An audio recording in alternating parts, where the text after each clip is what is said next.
Hi, and today we'll talk about a Japanese brand named Uniqlo. In 1984, a clothing company called Ogori Soji opened a shop in Hiroshima, Japan called Unique Clothing Warehouse. It was decided that the brand would be registered under the contraction Uniqlo, UNICLO, from the unique clothing part of the name. But in 1988, the staff in charge of registering the name misread the alphabet C as a Q, and it stuck. And the name of the store was changed to Uniqlo, UNIQLO.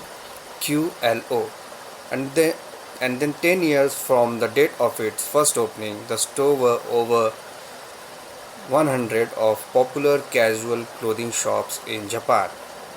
Tadashi Yanai is the founder of Uniqlo.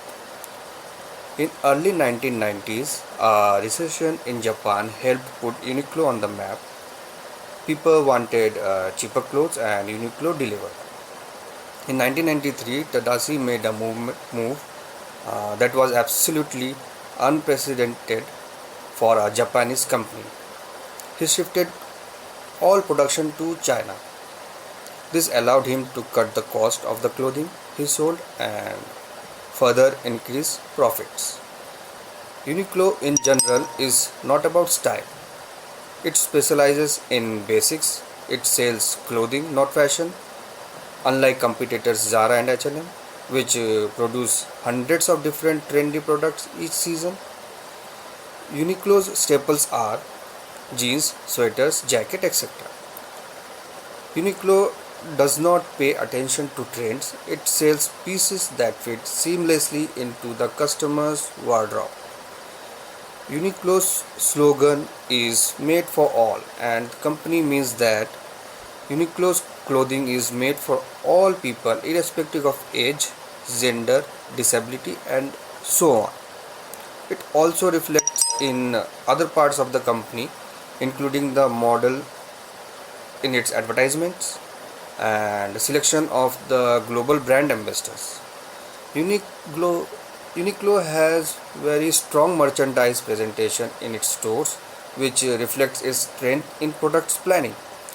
Uniqlo has about 400 skilled staff members who visit production centers to ensure quality and resolve any outstanding issues.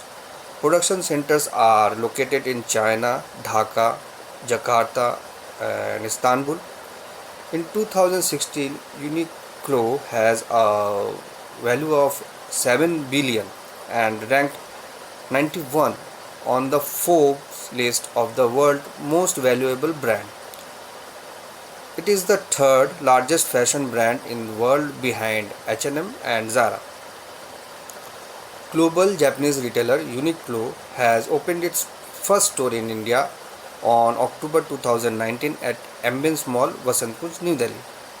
A new milestone for the company in what it believes will be one of its most important markets anywhere in the world.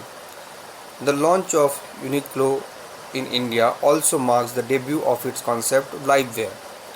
Livewear represents everyday clothes for a better life due to its high quality, fashionable, affordable, and comfortable characteristics. Uniqlo continues to open large-scale stores in some of world's most important cities and locations as a part of its ongoing efforts to solidify its status as a global brand. Today, the company has more than 2,200 stores around the world. Thank you.